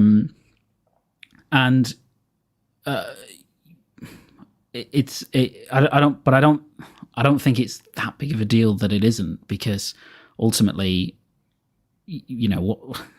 everybody's different, right? Everybody has a different opinion of what should be on this list, and not every game makes it. And that, Horizon came out very late as well, so people might not have dissected it enough to, be able to think, oh well, yeah, we'll give it Game of the Year. There's a lot of controversy about it, and I've almost got too many thoughts to kind of talk around it. I'll probably jump in when other people start talking, but yeah, personally, I don't really care that it's not. In the same way, I don't really care that Returnal's not, because it's just one set of awards, and they're both fantastic games, and I'm content enough just enjoying them as they are. And I think anybody on that list, again, apart from maybe Resident Evil Village, probably deserves to be there. So. Yeah, no, that's a fair point. And okay, Sandy will come to you next. I know on Boom's show he's done a couple. Is the Game Awards held too early? Should they kind of be in January, early February to actually capture the entire year? And obviously, there has been lots of commentary around Forza. Like I say, the highest scoring now-gen console game of the year, not on the list. Yep. Does it bother you particularly? Is it a big deal? It doesn't bother me for Forza, because as I said on Boom Show, Forza is going to be all right. All the players that are playing, the attention it's getting, it's going to be all right. So it's not one of those, hey, this game really deserved it. Sure, it may have deserved to be there, but the question that you ask yourself is then, what do you remove from this list in order to get there, right? And it's very subjective type of thing. And some people think that Returnal should have been there as well, and some people think that Resident Evil Village should be there. My thing with this specifically is, we come to these game awards with a fundamental misunderstanding of what it is. It is not an award show. It is a PR marketing campaign to show you the world premieres in between giving some awards. They give awards during commercial breaks, so you don't even get to see some of them, right? It is very clear that the awards are just a byproduct, and they're there to get you to see the world premieres. And since this whole thing became a thing, there's been a lot more information that we initially did not know, and there's like a very big financial incentive to keeping it where it is, right? You'd want it to be in January, right? So that everything that happened this year can be considered, but that'll never happen because there's a financial incentive to get those world premieres and all those games in front of your eyes before the holiday buying season. All that tells you that these awards, as fun as they are, and I will continue to watch them because I really enjoy them every time they come out, they're not there to award these games based on their merit, right? There's a certain, I hate saying the word agenda because that has a negative connotation, but there's a mission statement there, and it may not necessarily be what you think it is or what it should be. So, and we've been having a great conversation about it in the gaming community. I think it's worth having this conversation about it, whether it be Returnal or Ratchet and Clank or whichever game that you're interested in. I honestly think that by and large, for those who are passionate about this, not meeting that criteria, because on its face of it, it's just unfair, right? That means that just like some people have problems with Metacritic, right? And then they seek out OpenCritic, maybe it's time we start looking for award shows that really focus on the merit of said game, because that's not this, right? This is not that. This is different than that. Yes, awards are part of the equation, but it's not the reason you're there. And I'll tell you, that's not why I'm there, right? I'm usually there to see the world premieres, right? As a lot of us are. But clearly there are some who are vocal that, hey, even though we're there for the world premieres, if you're giving an award, it should feel warranted. There are people who are standing on their square right now saying, where the heck is Hitman 3? It's supposed to be here. And those people are also right, So I honestly think, and shout out to the Wandering Dutch who came out and started saying, hey, maybe it's time we do one for us by us. And I stand wholeheartedly by that, right? I think that this is Jeff Keighley's award show, and it can continue to be Jeff's award show, and I will continue to enjoy it as such, right? And if I want to put something more reputable in my face to really give games what they deserve, maybe I'll look at the DICE or some other award show, or maybe hopefully folks will support the Wandering Dutch in his endeavor to the point where maybe his will become a strong competitor. But these conversations are necessary to recognize what you're looking at. And what you're looking at is not the Game Awards. It's a Game Award with ulterior motives. And that's okay, right? It's just understand that. And then if you don't like what's happening there, maybe it's time to seek some other, what you consider reputable sources. Fantastic points, and I wholeheartedly agree. To be honest, I mean that you're right. When you point it out, it's just kind of a business, really, isn't it? And like you say, it's to generate some cash, some eyes on the screen. Like you say, it's a good showcase, and let's not forget that's where we first saw the Xbox Series X, and we saw exactly. Hellblade and for 2. the record, I'm there for it. I'm there for it. I'm not saying that's a bad thing. I'm totally excited to see what happens at the next Game Awards, right? I may not be excited to see that some other award, what the awards will be, or, somebody will win or somebody will lose, because, this as well as many other things have pointed out that that's not really what they're there for. And more often than not, they I read that amazing article by Jez Corden, and I wholeheartedly agree with most of what he said, showing that a racing game, even the best reviewed game period of the year, has no business on the game of the year stage, tells you that there might be some certain gating that's happening based on genre, and they're trying to push that forward, right? There's this conversation that we've had on the show, on Boom Show, and a few other places, that suggests that Jeff is trying to promote gaming to Hollywood, show gaming in a better light and show them, hey, we are to be taken seriously. And that's a very commendable goal, right? Because when have we had a great video game tie-in movie? It's few and far between. And he's hoping possibly that these things, showing you the Last of Us 2s of the world, will make Hollywood take it more seriously. Now, that goes against the actual merit of a game, right? And because of that, games like maybe Returnal, maybe Forza will never make it to that stage, because that does not show the cinematic pivotal aspects of gaming. But that's what we need to understand, and then find your other award show that might provide you that, you know, hey, these guys won because they deserved it and there was no other ulterior motives, you know, as part of the equation. You know, that's what I'm hoping this turns into. That would be nice, and it would be nice for the, you know, for the developers to get the sort of recognition that I feel that they deserve for some of the hard effort that they put into these games. Yeah. Like you say, Pux, why do you visit? Why do you watch these award shows? Then are you the same as KSNT? You know, are you there for the sort of the world premieres and the new information that comes out of these, or are you actually there for the awards themselves? Do you think? Oh no, I'm 100% there for the world premieres and all the other cool stuff. I mean, Exactly. like if anything, I mean, like all of the stuff, you know, all the nominations and different awards and stuff. Like, it's great for us to talk about as gamers, as part, you know, in celebrating a year of gaming and stuff. And you know, it's great to debate about what we do, what we think's great, what's not so great, why are things here, why are they not there, whatever else. As long as it's done in a you know, in a friendly fashion, right? But no, for the most part, you know, the awards are done and dusted. We've seen all of the, you know, trophies are handed out. Yeah, that's great. Oh, cool. I didn't expect that. Yeah, whatever. Show with the next trailer, and then Yeah. and that's all. Like, you know, that's mainly what I'm there for.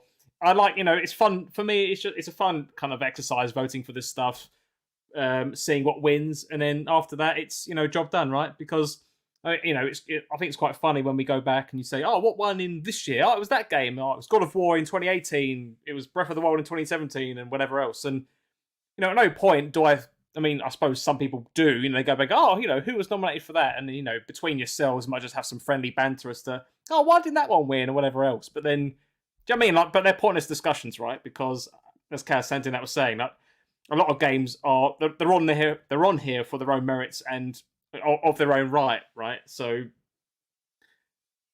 yeah, I'm mainly there for the awards, and that's what I love it for, personally. Oh, no, sorry. Okay. No, the trailers. For the world premieres, yeah. That's what I meant. Sorry, yeah. Yeah, this topic's been going on a lot longer than I probably anticipated, to be honest, and that's a really insightful kind of view of the Game Awards, to be honest, Kayasanti, and you know, I completely concur with all of that. Like I say, you know, that's probably one of the reasons. I think Jeff Keighley's. I think people treat him with an amount of suspicion, and I think that's possibly why, because you know, it's just kind of a business proposition more than anything else, really. Yeah, I honestly think that his own words around it possibly tend to be why all this stuff happens. Just be honest about it, you know, just be, you know, that's what this is for, right? But it's like they put it in such high esteem. We're here to celebrate gaming. We're here to celebrate, which we are, but then they put such an emphasis on that. And then when the things happen the way they're happening now, and it's very naked on its face, this thing has won every award, every metric you can garner, you know, Forza has, you know, the most played, the highest selling, Metacritic hundreds across the board, and then it's not even nominated. That rubs people the wrong way. As long as you don't let them know, you know, clearly what you're there for. You know, you're there to show them some games, and hey, some of these guys will get some awards. Have fun with that. No big deal. You know. Yeah, you know, there's always a bit of... Go on. No, Flap, go ahead. No, so you know, a little bit of controversy as well doesn't hurt, does it? It always adds to the press of the event as well. So it all plays, you know, the controversy itself plays. He does kind of rub it in a little bit too, doesn't he? He rubs it in. Oh, who got snubbed? I'm like, come on, man, you're bringing yourself to this fire right now. What are you doing? Go on, Luke. You know, I think I agree with a lot of that. I mean, obviously, you know, the awards are a really good advertising proposition for, you know, every publisher, developer. They're only increasing with that as the years go by and as the show becomes more popular. I actually think it's probably the opposite intention. I think the intention of the reveals is to get you to pay attention to the awards once you're in there. I think the reveals are the things that bring people in, and obviously then, they hope that people will pay attention to the awards and enjoy them. Obviously, as you said, some awards are treated like just nothing, and they're just announced, like that by Keighley. Yeah. The bit I don't agree with is about Keighley having an agenda, because ultimately there's two reasons for that, but ultimately Game of the Year is voted on in terms of nominations by over 100 publications. There may be lots of subjective bias going on within those publications that they're just like, right, Forza Horizon was great, but there's no chance I'm giving it Game of the Year because it's a racing game. That absolutely might happen, but that's nothing really to do with Jeff Keighley. Jeff Keighley just has a list of every publication that votes, and here are their votes, and puts it in, here are your nominees. So I don't really buy that aspect. I'm sure Keighley, wants people to, as you say, like, court the controversy of that a little bit, because it makes for more interesting viewing and makes for more people coming in and having a look at the awards.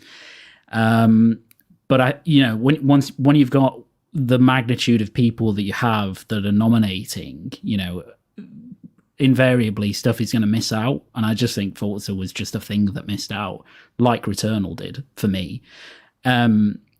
So it's funny with Returnal, because actually Returnal, if you look at it abstractly, that's the type of game that would usually do really well at the Game Awards in terms of nominations, and that isn't there, right? I mean, it is in terms of some other categories, which I think for those it should probably win, but it's not Game of the Year not nominated, and there's a question of, well, why is that? And it might just come down to, subjectively the publications didn't feel that it was, not enough of them played enough of it.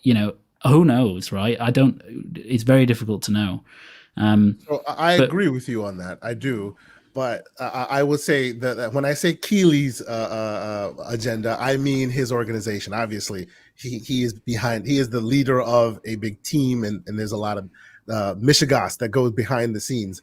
I will, and when I said that, I by and large agree with you as far as quote unquote ulterior motive. But when I said that before, someone threw this in my face, and I still have no answer for it, and I will throw this in yours. 9 nominations for Death Stranding. Oh no, I think that's easy to understand. Yeah, I mean, you picked the wrong person there. Yeah, you picked the wrong person, because I love that game. Okay, you do. Okay, and I love I love Kojima games. I should reference that. I think it's very easy with Death Stranding as to why that did what it did. Death Stranding, out of all the games that were nominated in that year, had more 10 out of 10s than any other game. It also had a load of low scores as well. I think it just so happened that because lots of people really loved it, critically especially, and lots of people gave it 10 out of 10s, that it was highly nominated. And I don't think that year was particularly strong anyway. Okay. They had Control. You had Control. Yeah, Control's a great game. That was nominated though, wasn't it? I've actually put like about 14-15 hours into Death Stranding, so I liked that game. I really did. Yeah. But I didn't think it was a game that needed to be nominated at all. No, but that's fine. But that's an entirely subjective assessment. Sure. In the same way that any nomination is. Oh, Keighley, yeah. I mean, I guess that looks bad, right? Because he is in the game, albeit very briefly. But I think it's just explained by the fact that it had so many 10 out of 10s, and people who were passionate about it were very passionate, that I could see publications, having, if 5 people all played the game and 2 really loved it, maybe that got the most out of the other 3. The look of it, the optics always tends to go against him in certain instances. I guess, yeah. No, I agree. I totally agree with that. I think obviously, as you say, if Keighley wasn't so in with Kojima generally, that it wouldn't look as weird. Exactly. But I really genuinely do think that's because of the reasons I enunciated. And even though I'm sure lots of people are very passionate about Horizon, I don't think Horizon, case by case, perhaps instills the same kind of love as something like Death Stranding does, if you really love that game, right? Because it's a Kojima game. It's really weird. It's very memorable. Horizon's a technical, tour de force, very fun, brilliant, but it doesn't invoke the same kind of emotions, I guess, that something like Death Stranding does if you really love it. So, but I totally agree. It doesn't help, Keeley's cause when Death Stranding was nominated for so many, even though critically it didn't do anywhere near as well as Horizon did. Interesting, very interesting. Well, let's try and round this topic off here, because it's gone on for an hour and a half, which is a lot longer than I thought. We've kind of got another 2 topics to squeeze in if we can. But one I would like to try and squeeze in is the Halo and 343 kind of agreeing around the grind in the Battle Pass side of things. But before we do, I'd like to put a big shout out to the chat. Thank you very much, everyone, for being here. Always great to see these familiar faces and some new ones as and when they pop into the chat. Don't be scared if you are new and you're listening to the show. Please don't be scared. We are a friendly bunch. Get involved in the chat. Let us know your thoughts and opinions. But Pucks, it's come to you first. Have you been playing much of the Halo multiplayer? And are you slightly frustrated with how long the grind seems to be taking with regards to Battle Pass and leveling up? Oh, I've been playing a lot of Halo Infinite, and I get, if anything, it's had a negative impact on me, and to the point where it's almost like I don't see much point in playing the game too much, because I'm so used to modern games now. You have some sort of progression ranking system of some description, to the point, you feel like you're progressing and doing something. I appreciate, Luke and Scott and many other people out there who loved Halo since the beginning, before things like progression systems and stuff were a thing. So you play it for the pure enjoyment of Halo, which is, great and absolutely fine. And obviously I used to play those kind of games as well, Halo or otherwise, which, you just played it for fun and it had no ranking system. But they're so few and far between now. Every game has a ranking progression system now, to the point where if I'm playing one that doesn't have it, it's like, well, I'll play it because I like it, but then there will be a point when it doesn't feel like apart from pure enjoyment, it doesn't feel like there's nothing to be rewarded for or whatever else. And I think my biggest gripe is having particular games when you're coming up as MVP of the game, you're doing, you're on your game. In this particular match, you're let's say MVP, getting all the kills, doing really well, you're capturing the objectives, whatever else, and you finish the game, you go to that XP screen, and you get just like 10 XP just because you've played a game, and I need another 800 XP to get to level 3 of the Battle Pass. It's just like, Christ, what's the point? I'll just play a few games and jump to something else, because it just feels a bit repetitive in a way, if that makes sense. But okay, no, that's interesting, because obviously, it's a free-to-play game. There is a paid-for Battle Pass that you can kind of churn your way through and stuff. Obviously, you say progression. At the end of the day, it's just a number. It's obviously skins and bragging rights that I guess people play for. They can upgrade their armor and how the skins look and stuff. Luke, perhaps we'll come to you next if that's okay, mate.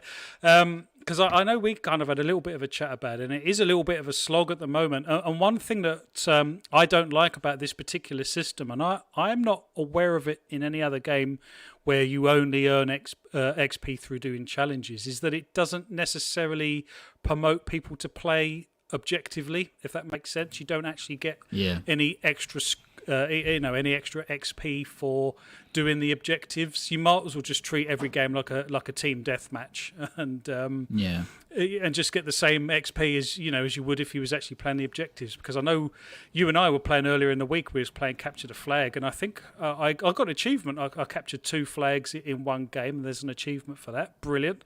Did I get any XP for it at the end? I didn't get anything. I just got my bog standard thanks for playing a game kind of XP. And nothing else really. It's a little bit disappointing. Now, 343 have obviously acknowledged this, but they haven't kind of gone as far as I'd like them to, in the fact that you're actually going to get XP for in-game things. It's still going to be the challenges that they're going to make slightly easier. That, like you say, there are going to be XP awards for just simply playing a game and stuff. But what's your take on it? Because I was a little bit disappointed that, like I say, you don't necessarily get rewarded for playing the objective in these sort of games. Yeah, no, I totally agree. I think it surprised me when I first booted it up and played a good few hours, and I barely gained any XP at all. I mean, I got some, but and now they have changed it, so you constantly get, I think, 50 XP for just doing a game, which is a step in the right direction. But as you say, minimum, though, isn't it? It's the bare minimum. Yeah, it's just the bare minimum that they've changed at the moment, and it's still slow, right? It's faster, but it's still really slow. And I agree that, I mean, just things as simple as giving extra XP if you win a game, that should be there, and it doesn't have to be loads. 10 extra XP, 15 extra XP. There's all sorts of extra XP you could give for various bits and pieces that you carry out in a game. But I really agree, and I think I said it as well when we were playing The Flight, and as you mentioned, it disincentivizes people, maybe subconsciously, to playing the objective. And the one thing that I really have found since playing Infinite is that tons of people either have not played objective-based games before, or they just don't want to, because there are so many matches that you seem to roll into where the team is just out there, on Stronghold, just playing team deathmatch, or something. It's very frustrating, actually. And a lot of those challenges as well are really weird. Like they're difficult to accomplish, and so you have to. Sometimes you kind of have to. You would have to go out of your way to try and, enact them. And again, that takes away from some of the objective stuff. And it's not a huge deal necessarily, because it's all cosmetic progression, etc. But equally, if I'm paying for a battle pass, I know that it's eked out in such a way that it promotes engagement. That's totally fine. That's part and parcel of what they are. But you actually have to progress. You have to feel like you're making meaningful progression, and it doesn't. It doesn't. I haven't bought it yet because there's no way I'm going to buy it at the moment, because I need to see, how I'm actually progressing through the pass without buying the pass. So I don't like it at all, actually. And to be fair, they have come out, they have changed it somewhat now. They've said that they're committed to changing it further, which is great. But equally, there is no doubt, season 1's being extended to May next year. They don't want people to brush through this, because for some people, at the end of the battle pass, they'll just go, right, I'm done now. Until the next one comes out, and they want to keep people engaged. So they've got this really fine balance between, trying to make it so it feels like you're progressing, but not too much, because then you might lose interest in continuing playing. Well, either that, or they need loads and loads of content, so that you do constantly progress with content. Yeah. But like you say, they can move the goalposts further back if they increase the content, I guess. Yeah, and it doesn't seem like they have loads of content right now. I think that's maybe one of the issues. Like if you look at a lot of what you unlock in the battle pass, there's a lot of really kind of crap, stuff. Like some of it's really cool, some of it's great, but I kind of expected more. I really thought that they'd have a lot, and obviously some of the really cool stuff is also tied in these event kind of things that they're running. So like the samurai style armor and stuff, that's going to be in a separate event. But I think they've got this weird balancing act to do to try and make people happy, but to also keep them engaged so that they continue to play and buy the battle pass. And it's not an easy one. And to be fair, it's a learning experience. It's the first time 343 have done anything like this, so naturally there's going to be bumps in the road. The most important thing is that they delivered a fantastic product overall. Like the multiplayer is just excellent. It's really excellent. It's probably, it's easily the best that Halo's ever played. Oh, yeah. And they don't have loads of maps, but the ones they do are very good, which is good. So it's a really good foundation, and it runs exceptionally well. It doesn't have any of the issues that other games that have released around this time have been having. It still has some issues, but it's a lot better than those. And it's not even out, really. It's still in beta, exactly. Right? It's still technically in a beta. So they will keep polishing it. And I think if they can address the Battle Pass stuff sooner rather than later, that will appease a lot of people, and it is something that needs to be looked at. But the most important thing is to made a really good, worthy game of your time. I absolutely love it. I'm having such a blast in some of these games. It really is a lot of fun. And to be honest, there are people that, you do get into certain matches, and like you say, they do just treat it like a team death match, which is a disappointing. And to be honest, that might even be the case if you were gaining more XP for hitting the objectives. Asante, have you seen many sort of people not playing the objectives and stuff? Are you having a blast playing this game? So to the point of the objectives, I played a game last night where we were playing capture the flag, and I captured most of the flags, more than anyone else, by the leaderboard. But I also died the most because everybody else was just around trying to kill each other, and I was not on the top of that leaderboard. I thought that was very odd, right? You would think if the objective is capture the flag, the person who captures most of the flags would be on the top, right? I honestly think that there's a fundamental reworking of the objective systems and the XP, the way they dole it out, just in general in that game.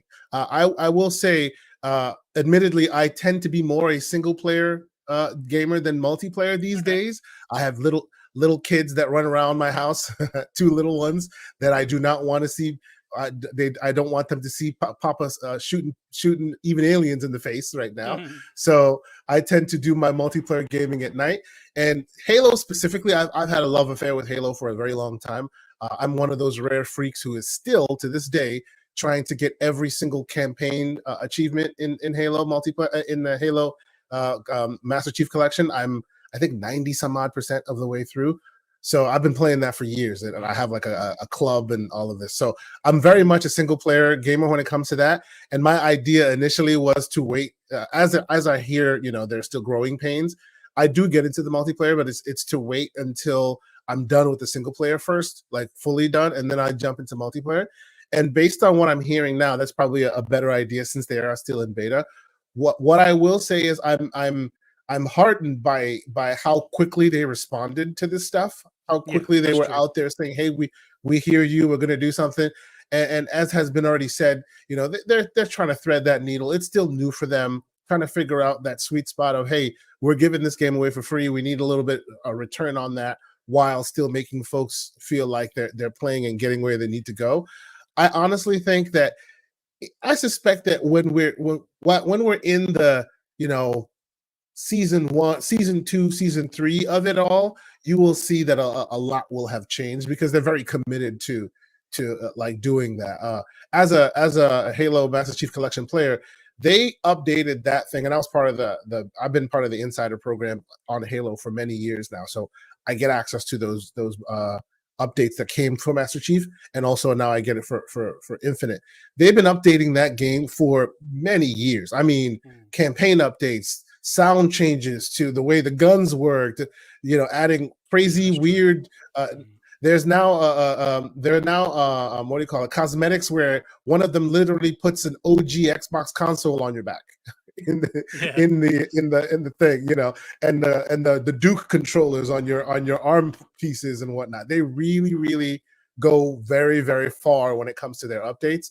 So yes, it is early days, and it is kind of messed up. The progression system is a little off. I get that. I am planning on getting the elite, the premium battle pass, but I'll wait until after I play the campaign, because I think by then they would have found their sweet spot. And right now they're kind of in that beta phase where they're getting that feedback from folks, and clearly there's some work to be done there. But I have confidence they'll do it because as we've seen in the previews of the campaign that people are talking about, plus all the fighting we're playing, plus the beta, they are not here to fail this game. They are here to succeed at all costs. So they're doing they're making the right moves, taking the right steps when they misstep. So I have faith that it'll get worked out. But in the short term, I do feel for those who are all in, and it's not that great right now. It's very hard to keep focused. You have to be that old school Halo gamer who just wants to play for the love of it. If you're anywhere near the new school who wants that progression, it is quite difficult. I do understand that. Yeah, and you know what? And you're right. 343 are a very hard-working studio. They are constantly pumping out sort of updates, particularly like you say, even for the Master Chief Collection and stuff like that. You know, they've worked very hard on these games, and you know that is a really good sign. And having that extra year as well to get the game where it is, you know, we've obviously had the campaign reviews starting to roll in. Digital Foundry again, you know, very very praiseworthy, and you know, lots of other people that have had a chance to play a couple of hours. I think it's the first. I'm one of those rare birds. I'm one of those rare birds who thinks that Halo, that 343 specifically, needs far more respect than they get. They've been trying to chase the ghost of Bungie for years. And even when they go far too left, people complain. They go far too right, people complain. They are an excellent studio. They're just too beholden to their audience, you know, too beholden. And hey, for better or for worse. But I think they've done a great job. Even the older games that people had problems with, I could see the merits there. Yes, it may not be what you wanted, but I can see the technical acumen there. I can see what they were trying to do there. You know, and finally they got it to a place where new school and old school cats seem to all are in agreement that it's good. You know, they need to go on vacation. Yes, they need to go on vacation, and they need to have a lot of drinks and just leave it alone for a while, I suspect. Because they deserve it. It's shaping up to be a fantastic game, and like I say, I absolutely love the multiplayer. It just plays so well, and I just love the gunplay as well. It's fantastic, and like you say, you know, they were very quick to respond, which is really encouraging. And like you say, you know, perhaps they shouldn't be too beholden to the community, because you know the community can be split sometimes, so you can't please everyone. But I think particularly on this point with the grind, particularly as it's paid for as well, I'm pleased they did. So that's a really good optic for the future, shall we say. Let's round that one off, and we'll come on to our very last topic, and we'll only touch on this briefly, to be honest, and it is a very disappointing sort of topic to have to touch on, but this is PlayStation's Jim Ryan and Phil Spencer both have come out and kind of distanced themselves, or at least acknowledged publicly what's going on over at Activision, particularly around the CEO, Bobby Kotick. But not just him, there are calls for other members of the board to resign sooner rather than later. Whether it will happen or not, I don't know. I know both, like I say, PlayStation and Xbox have worded emails internally, and kind of that's been made public externally. And we'll come to you first on this, Luke, if that's okay. We'll go in reverse order. It'd just be nice to perhaps see them go the next step, I guess, because, you know, PlayStation aren't a stranger to pulling stuff from the store in regards, you know, things like Cyberpunk and stuff like that. I know Call of Duty and some Activision titles are huge money makers, which at the end of the day, you know, sadly, that's what seems to take the precedent over some of these allegations and stuff, and it really shouldn't. But it would be nice to perhaps see Xbox and PlayStation perhaps do something a little bit more than just a strongly worded email. Do you think that's something that could end up happening, or have they just kind of done their sort of PR bit, do you think? Yeah, I don't think they would go that far, because, you know, you also have to counter that Activision is still a company that's supporting a lot of people in terms of, you know, employees, right? And you don't want to go to the extent where, you know, livelihoods are potentially threatened by that kind of action. In Cyberpunk's case, I guess it was a little different because the game was almost fundamentally broken, or at least close to it. So, you know, you can't sell that to consumers. I'm really glad they did the stuff that they have, you know, because even that was a pretty big step for two major,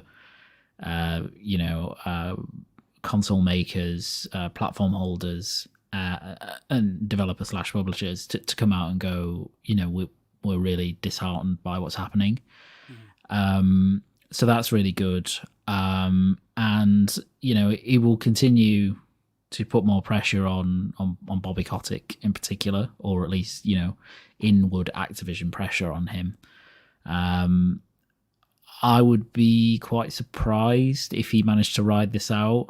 Would you? You know, yeah, I think I would. I mean, he's in a fortunate position where a lot of his buddies are on the board of directors alongside him. So it's going to take a lot of pressure. But if the share price continues to drop, which it is, you know, if it gets to lows, which it very well might, but not just because of Bobby Kotick, by the way, and the Activision allegations in general, but also because, Vanguard seemingly hasn't performed as well as they were hoping, or in past years for Call of Duty. So this is all stuff that affects, shareholder confidence and the direction that the company's going in. I think there's over 1,700 employees that have signed a petition of Activision to say that, no confidence in him, in Kotick. So, Blizzard have come out, Jen O'Neill, who's one of the co-heads of Blizzard with Mike Ibarra. That's a whole nother. Mike Ibarra is not looking good in all of this either, to be honest. No, she had to not correct him, but perhaps kind of give a better update of what actually happened, because I know there was a pay disparity between them, and he kind of came out and said that he was fighting for the same pay and stuff, and eventually got to it. But what he left out was the fact that Activision actually offered her equality in pay only after she'd resigned. Yeah. She kind of corrected that part. Yeah. Yeah, there was also, I think, I think I read somewhere that he was supposed to. It was actually one of the producers at Overwatch was talking about. So Jeff Kaplan and another director have recently left the Overwatch team. Jeff Kaplan in particular was a like long time lifer essentially at Blizzard. And when he left, he made reference to trying to not see things for how they are, try and see things for how you can change them or how they can be changed. And it's basically come out after the fact that he left because of all of this stuff going on in the background. And she mentioned that Mike Ibarra, now that he's kind of the head, was I think a month ago said, oh yeah, we'll have like a company-wide or a Blizzard-wide, conference call essentially, and we'll talk about stuff. And they held it the other day, and it was a pre-recorded message from Mike Ibarra just saying that, really sorry about what's happening, but we're trying our best. Like nothing, basically, just a complete dud. So he's looking pretty bad in all of this as well, like really not good. But that's just part of the problem. The real problem is all the way up at Bobby Kotick level. That's the real kind of head of the dragon. So there've been shareholders, minority activist shareholders that have come out and called for his resignation as well. Yes, like I said, I'd be quite. Sadly, they only hold 0.6%. They have no real influence at all. But it's still good. It's all that inward pressure. The it's more of that, the better. Asking for heads to roll, isn't it, from shareholders? Yeah, exactly. And activist shareholders don't often do that, even if they're activists. They just push potentially for the direction of the company to change in terms of its commercials and its overall business direction. So to come out and actually ask for the CEO to step down or be removed is quite a big thing. So it's interesting. And also remember, I think in all of this, an important point is that Bobby Kotick will eventually, because Activision are a public company, they have a yearly appointment and removal of directors process, right? So it will come a point whenever it is for Activision where the board and shareholders have to vote on whether he should remain as CEO, and that's the point they can actually say no, right? He shouldn't, and then he will have to step down because that position is a yearly thing that's voted on yearly. So I think the board, it's June, isn't it? That time. Yeah, it's usually around end of financial year, which is usually June for most companies. So, for most public companies anyway. So, but to be honest, as I say, I'd be surprised if you made it till then. I genuinely would. Okay. Well, Kayasanta, we'll come to you next. I don't suppose there's anyone left in the gaming community that actually wants Bobby Kotick to stay post for many reasons, to be honest. I mean, even before all of this had come out, and that he was, kind of intrinsic, shall we say, and knowledgeful, and also now accused himself of these atrocities, let's call them, because, some of the things that have happened, and there's been deaths, it is an absolutely awful thing that's happened and has been allowed to happen as well. Mhm. Yeah, just just tell me your disappointment in Yeah, Activision you know, itself. and he's in Epstein's black book and all of this Yes, stuff, and I yeah. saw that. So Yeah. you know, this honestly, this to me is just what, like, just more of the same. I honestly, and I have an unpopular opinion on this. I go back and forth with my co-host pretty often on here. Hmm. I think there's a fundamental issue in the gaming industry, and as long as they are allowed to police themselves, this will continue. uh, I have been calling long for a long time for Yves Guillemot in Ubisoft to roll as well, because he Hmm. also is the same deadbeat, allowing terrible things to continue to happen. I have good friends who've worked in some of these environments, and some of the stuff that I have been able to hear from them is atrocious, but good luck getting anybody to take any serious action. I do appreciate that Jim Ryan and Phil Spencer came out and said what they did. You know, uh, I have been a bit critical of Jim in the recent past, but you got to give credit where it's due. Yep. You have to come out there and say it and let everybody hear it, and let that be known. I think it I was. I too think it think that.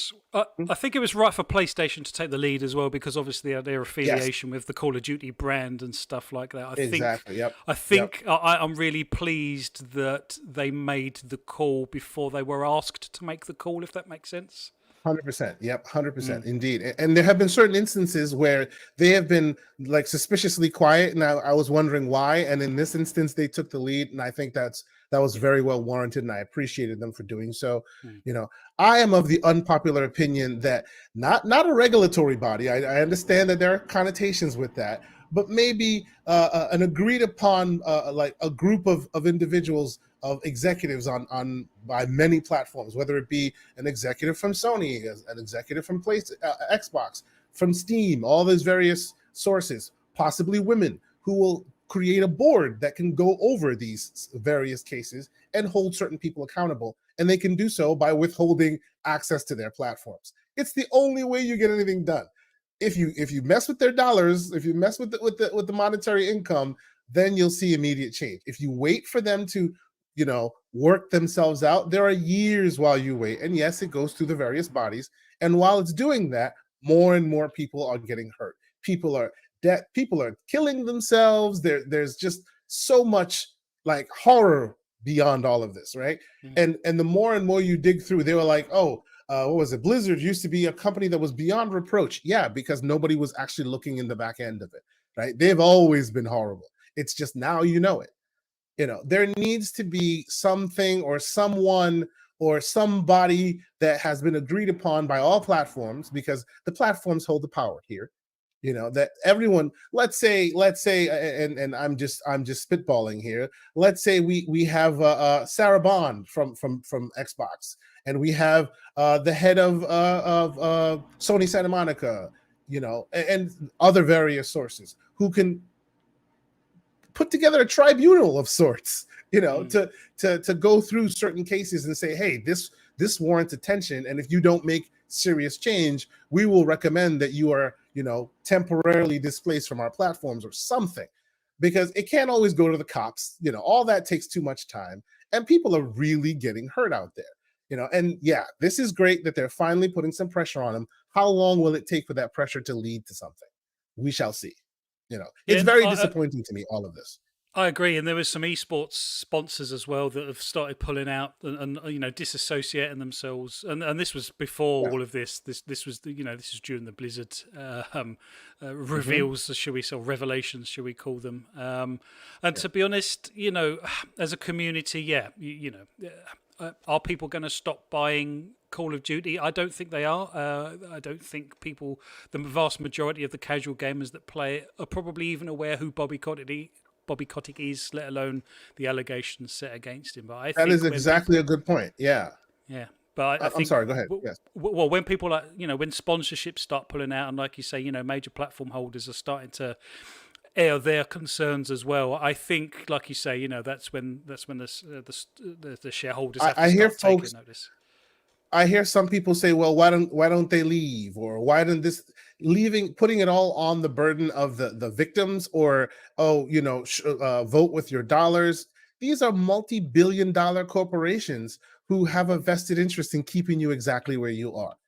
You're expecting the people who live paycheck to paycheck possibly to make the right move. It's not realistic to expect that to happen, right? And it's not realistic to expect a 16-year-old who's a Call of Duty fan to then stand on the side of righteousness and say, I will no longer play this. But that does not mean that these people still get to continue to prey on the innocent. There needs to be an outside body that comes in and holds everyone's feet to the fire, in my opinion. Well, it should be the law, really, because, some of these things that have happened, particularly around some of the photos that have been shared, and obviously some of the allegations, we're talking law. I mean, the law should be involved at this point. And yes, no, I agree that the law should definitely be invoked. It's just that sometimes there's a middle ground where you may not have necessarily broken the law, the law like literally, that's true. But you've broken it in the spirit where you no longer deserve your job, and that should also be. There's a code of conduct that should be followed, isn't there? That you would expect of any workplace, Exactly, and then the first thing they'll say is go see HR, which again is a body who's there to protect the company. Yeah, exactly. So, they were the problem. No, absolutely. And unfortunately, they brought in a big union busting firm as well to try and appease everyone. But they were union busters at the end of the day, and famously so.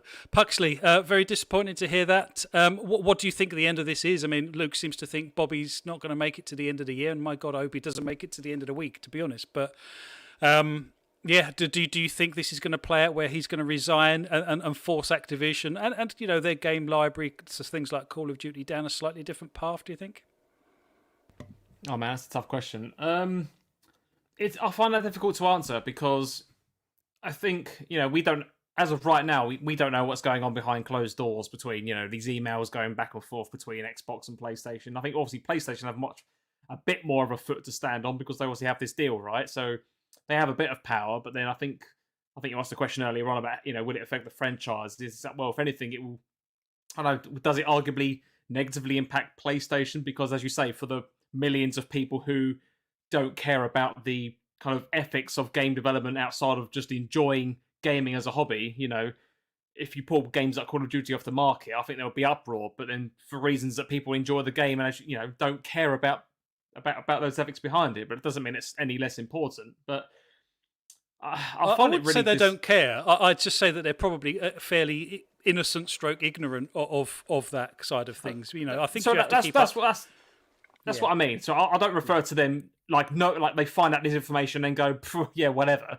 No, sorry, I did mean I mean it in the spirit of they don't care to find out the information because that's not what they like about playing games, for example. I mean, I get you. I mean, us on the panel and in the chat, I read it enough that not only do we enjoy playing games, but we love the news and the business behind it. But, millions of people don't care about the business side of things. They just want to play a new game that comes out on the stores. But, oh man, it's difficult. I mean, should he, Bobby Kotick should definitely not be in the position he is, but, he's been fortunate to be in his position because he's got all of his old buddies on the board supporting him behind his back. They've got his back 100%, and it's been that way for for decades. Is how I understand it. Yeah, long time. Because I think when these kind of damning reports first came out about how he knew of, I think it was the creative director of Call of Duty at the time. He had a number of sexual assault allegations made against him that were proven. HR saying you definitely need to bin him off. This is too much for even us to kind of cover up. And his response to that being, oh no, but he's good at his job. He's doing good for the franchise. Let's just put him into some therapy or whatever it was. You think, are you serious? As a leader of a business to try and promote good ethics, and you have that public opinion, and you've said publicly, sorry, that's what you're striving. You're striving for change. You're striving for a healthy work environment where everybody, from men and women, vulnerable or otherwise, can feel safe and can speak up in their jobs. And then that stuff happens, and then I think it was a few days later, it then got reported as well in this massive report that, like, Kotick himself having been accused of these allegations. But I think what was it? It was something about it got settled out of court or something like that, and these people have to sign NDAs because they can't even talk about it publicly and talk about the potential horrors they've had to experience. It's just like, how can it, how he's in this position? How can the board believe this? But then you think, well, but they're all his old friends, right? So for all we know, they're all just as bad as he is. How do we know that the board people haven't done all these bad things? But because they're the board and they're almost at the back of the scene, so to speak, you're never going to hear anything about them. It's the people on the forefront that are in the public eye. But, well, the activists shareholders have asked for 2 members of the board, asked for their heads to roll as well. I don't know why those particular 2. Is it because they are, accused of similar, or are they because they are going to protect Bobby? I don't know. It's an interesting one, but it's just so disappointing, isn't it? It really is so disappointing to, in this day and age. And, the fact that a lot of this is historic, probably, it absolutely makes no difference whatsoever. If it's atrocious, it's atrocious. I don't know. I just hope that he goes for the sake of Activision and the devs, because there's more and more people getting roped into this. It was like you say, the Blizzard were in on this, and I think now Treyarch, there's people in Treyarch that are being roped in, and I'm sure people in Sledgehammer, whoever the game devs are, they all seem to be in it, and this is obviously one of the reasons why Bobby Kotick himself has been pointed out, because he sits at the very top of the tree, and he's accused of it himself now as well. It's just so disappointing to hear.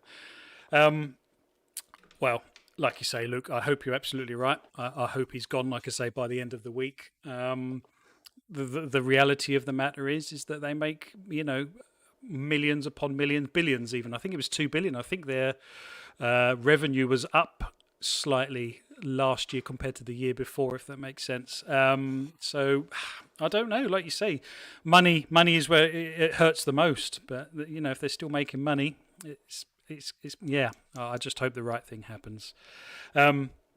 Thank you very much, everyone. I think we're going to conclude there. It's a shame to end on that kind of note, unfortunately, but it is a reality of the situation. And if he goes, then that will be a time to rejoice and be happy and see what happens with Activision and perhaps some of their franchises going forwards. Thank you very much, everyone, for tuning in tonight. Thank you, chat. You've been fantastic, as always. Slightly different show tonight. We normally have sort of topics that we cover. I know the Game Awards sort of took up a lot of time and stuff, but there's some fantastic games on there, and the one thing when I was watching the awards, the nominations on YouTube, was just how some of these categories are so close. It's like literally every single one of those games is an absolute deserved winner, and it's going to be really interesting to see what unfolds. So Puxley, Luke, thank you very much for being here. Sadly no Scott tonight. Hopefully you'll be back with us next week, but Kaya Sante, as our guest, thank you for being here, my friend. Really appreciate your views and input. It's been fantastic. I hope you've enjoyed yourself. And perhaps now's a good time to let us know where else we can find you, like you did at the top of the show with your channel and your podcast. Oh, I appreciate it so much. Again, as I said, this is a thrill for me, because if I wasn't here speaking to you folks, I'd be in the chat, and giving my opinions as I do. I think you folks are always so intellectual with your thoughts and all the topics you choose, and I think it's wonderful that you guys provide this great podcast for us on the weekends. So it's just an honor for me to be here. You can find me TKO Asante on Twitter. That's where I tweet way too much, but if you join me and if you follow me, I'll make sure I follow you back. I have 3 shows that I do during the week usually. Primetime Gaming with Mr. Boomstick and friends on Mr. Boom's channel. That is usually on Mondays. And we if you know us, you've probably seen that show before, because he is the grandfather of this industry, I suspect. And I always call him that, and he gets angry at me for it. And then there's Thursdays where myself and Mr. Everborn Saga have On the Reel. I would not ask your children to listen to that, because that's usually a little bit risque, but we have a little fun there as well. We talk our movies and we talk our TV shows. We are big Marvel people. I think we're going to talk the Wheel of Time TV show this week, which will be interesting. We have thoughts. And then, of course, on Saturdays, myself and Everborn also do the Gaming Circle podcast, where we celebrate gaming. We bring folks on. I would one day love to invite all of you folks on the show. It'd be great to have you on our air as well, and have such great gaming conversations as well. Luke and Puxley and Flap, I really enjoyed all the conversations with you folks, as well as the chat. You guys will see me next week in your chat as you normally do. And I thank you guys for having me on. Excellent. Thank you. You are more than welcome. And we'd love to have you back. In fact, mentioning Boom, we haven't had Boom on for ages. We'll have to see if we can get him back on the show as well. That'd be pretty cool. Yeah. Artist man podcasting. Yeah, exactly. Yeah, exactly. I really appreciate it. Thank you very much. Thank you, everyone, for listening. It's been an absolute pleasure delivering this show for everyone. I hope everyone has a safe and fantastic week gaming, catching up on Forza and Halo and all of the other fantastic things that I'm sure you can get up to during your gaming experiences. With that, thank you for listening, and we will see you on the next one.